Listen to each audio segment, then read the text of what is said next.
Major Tariq रहीम जुल्फिकार अली भुट्टो के ADC थे।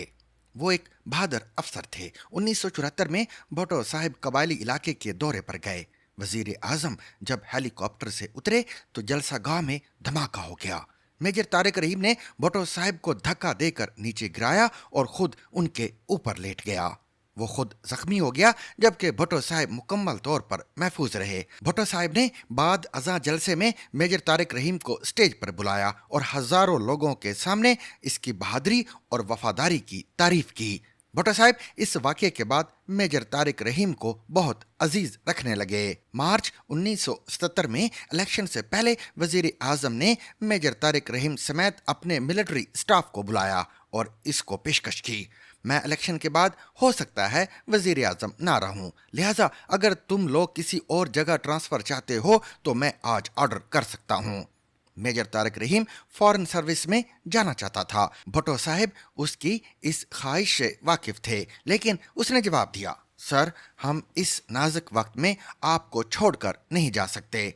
इस ऑफर के चंद दिन बाद 5 जुलाई 1970 हो गया। जनरल ज़िया-उल-हक ने मार्शल लगा दिया और भुट्टो साहब को गिरफ्तार करके मरी भिजवा दिया। वजीर आजम का मिलिट्री स्टाफ उनके साथ था। चंद दिन बाद जनरल ज़िया-उल-हक भुट्टो साहब से मुलाकात के लिए मरी गए।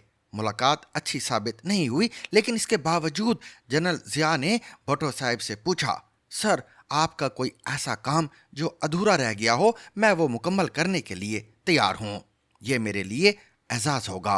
भुट्टो साहब ने तलखी के इस फेज़ में भी जनरल ज़िया से दरख्वास्त की, मैंने अपने मिलिट्री स्टाफ से उनकी पसंदीदा जगहों पर पोस्टिंग का वादा किया था, आप मेजर तारिक रहीम और एडीसी खालिद को फॉरेन सर्विस में पोस्ट कर दें। जनरल ज़िया ने फौरन हामी भर ली और अगले ही दिन दोनों अफसरों को फॉरेन सर्विस पोस्ट कर दिया। जुल्फिकार अली भुट्टो की फांसी के बाद मुर्तज़ा भुट्टो ने काबुल में अल जुल्फिकार की बुनियाद रखी। तंजीम के एक कारिंदे इस्लाम उल्लाह टीपू ने अपने साथियों के साथ मार्च 1981 में PIA की कराची से पेशावर जाने वाली फ्लाइट हाईजैक कर ली। टीपू जहाज को काबुल ले गया। मेजर तारिक रहीम उस वक्त तेहरान के पाकिस्तानी सफारत खाने में तैनात था। इसके वालिद का इंतकाल हो गया और वो तदफीन के लिए पाकिस्तान आया हुआ था। वो बदकिस्मती से उसी जहाज में सवार था। इस्लाम टीपू ने इसे जनरल रहीमुद्दीन का बेटा समझ लिया। मुर्तज़ा भुट्टो तारिक रहीम को अच्छी तरह जानता था। ये एडीसी की हैसियत से भुट्टो साहब के तमाम बच्चों को प्रोटोकॉल देता रहा था। ये 70 क्लिफ्टन और गड़ी खुदा बख्श में भी वजीर आजम के साथ जाता था, लिहाजा मुर्तज़ा भुट्टो और उनके भाई शाहनवाज के साथ इसके बहुत अच्छे ताल्लुकात थे। वो दोनों ये भी जानते थे इसका जनरल रहीमुद्दीन के साथ कोई ताल्लुक नहीं। मेजर तारिक ने जहाज से मुर्तज़ा भुट्टो को ख़त भी लिखा और इसमें इन्हें अपना पुराना ताल्लुक याद कराया, लेकिन इसके बावजूद इस्लाम उल्लाह टीपू ने मुर्तज़ा भुट्टो के हुक्म पर तारिक रहीम को 6 मार्च को गोली मारकर उसकी नाश जहाज से नीचे फेंक दी और ये मंजर पूरी दुनिया के मीडिया ने अपने नाजरीन को दिखाया और यूं भुट्टो साहब का साबिक एडीसी मोहसिन और बेगुनाह शख्स नफरत की भेंट चढ़ गया। मैंने ये वाकया राजा अनवर की किताब दहशतगर्द शहजादा में पढ़ा था और ये मेरे जहन में चिपक कर रह गया था। आप किस्मत का हेर फेर मुलाहिजा करें, एक एडीसी ने अपनी जान दाव पर लगाकर भुट्टो साहब की जान बचाई और भुट्टो साहब ने अपनी हुकूमत गिराने, मार्शल लॉ लगाने और अपनी जान के दुश्मन जनरल ज़िया-उल-हक से दरख्वास्त करके उसे वजारत खारजा में ट्रांसफ़र कराया और फिर वो शख्स उसी भुट्टो साहब के बेटे के हाथों मारा गया। क्या इससे बड़ी कोई बदकिस्मती हो सकती है? और इस बदकिस्मती को जिस दर्दनाक अंदाज से राजा अनवर ने तहरीर किया वो सिर्फ इनका खासा है। अब सवाल ये है, राजा अनवर कौन है? राजा अनवर मशहूर स्टूडेंट लीडर, सियासतदान, सहाफ़ी और राइटर थे। ये अब भी हैं। इन्होंने तालिब इल्मी के ज़माने में कॉलेज और पंजाब यूनिवर्सिटी से सियासत का आगाज़ किया। भुट्टो साहब तक पहुँचे और उनके मुशीर बन गए। मार्शल लॉ के बाद ये काबुल चले गए। वहाँ उस ज़माने में रूस नवाज नजीबुल्लाह की हुकूमत थी। मुर्तज़ा भुट्टो और शाह नवाज दोनों वहाँ पनाह गुज़ीन थे। राजा अनवर उनके साथ शामिल हो गए। मुर्तज़ा भुट्टो ने अल जुल्फ़िकार बनाई और पाकिस्तान में दहशतगर्द हमले शुरू कर दिए। राजा साहब उस ज़माने में मुर्तज़ा भुट्टो के दस्त रास्त थे। ये जब मुर्तज़ा भुट्टो के करीब पहुँचे तो इन्हें उनके किरदार की खामियां नजर आने लगी। मुर्तज़ा भुट्टो को अपनी ज़ात के अलावा कुछ दिखाई नहीं देता था। وہ شکی مزاج بھی تھے اور وہ کسی کو پھلتا پھولتا بھی نہیں دیکھ سکتے تھے۔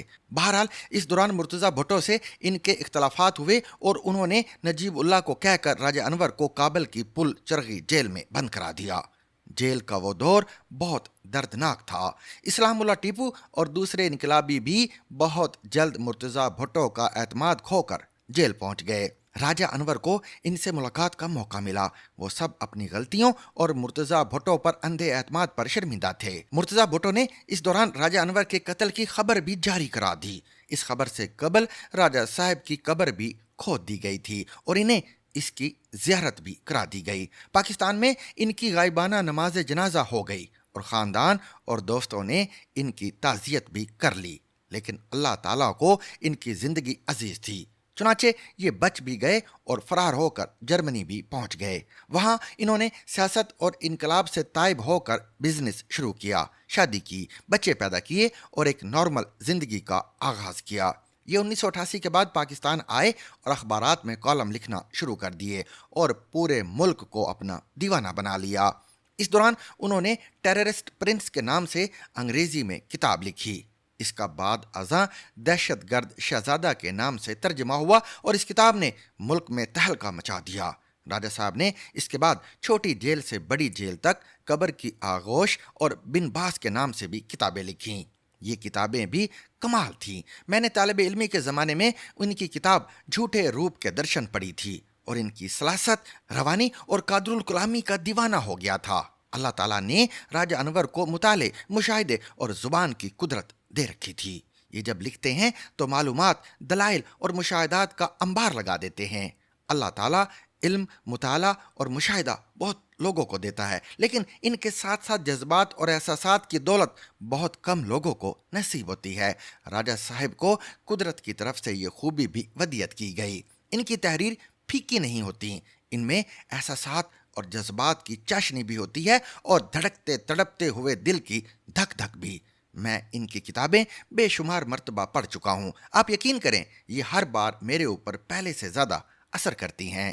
میں نے چند دن قبل چوتھی مرتبہ دہشت گرد شہزادہ پڑھی اور میں نے راجہ انور صاحب کو فون کیا۔ یہ اس وقت برطانیہ میں مقیم ہیں، سال میں چند ماہ کے لیے پاکستان آتے ہیں اور پھر برمنگھم چلے جاتے ہیں۔ وہاں انہوں نے 2 مکان خرید رکھے ہیں، ایک میں خود رہتے ہیں اور دوسرا کرائے پر چڑھا رکھا ہے۔ اس مکان کا کرایہ ان کی ضرورت کے لیے کافی ہے، لہٰذا سارا دن پڑھتے لکھتے رہتے ہیں اور واک کرتے رہتے ہیں۔ چند سال قبل ان کی شوگر ڈراپ ہو گئی، جس کی وجہ سے ان کے دماغ پر اسٹروک ہوا اور ان کی یادداشت چلی گئی۔ یہ اب بحال ہو چکی ہے، تاہم انہیں بولنے اور لکھنے میں دقت ہوتی ہے، لیکن یہ اس کے باوجود ذہنی طور پر چست ہیں۔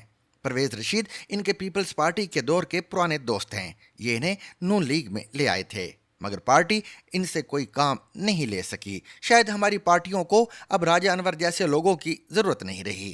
نون لیگ میں بھی مریم اورنگزیب اور عظما بخاری قابض ہو چکی ہیں۔ یہ تینوں کرسیوں پر خود بیٹھ جاتی ہیں اور باقی پر اپنے بیگ رکھ دیتی ہیں، لہٰذا راجہ انور جیسے لوگوں کے لیے جگہ نہیں بچی۔ یہ وزادار اور عزت نفس سے مالا مال انسان ہیں۔ یہ اپنی باری کے انتظار میں ہجوم میں کھڑے نہیں ہو سکتے، چنانچہ یہ اب حیرت سے کھیل ختم ہونے کا انتظار کر رہے ہیں۔ میرا آج کے نوجوانوں اور سیاسی کارکنوں کو مشورہ ہے، یہ اگر سیاست کی سنگ دلی اور تاریخ کی بے رحمی کا مشاہدہ کرنا چاہتے ہیں تو یہ راجہ انور کی کتابیں ضرور پڑھیں۔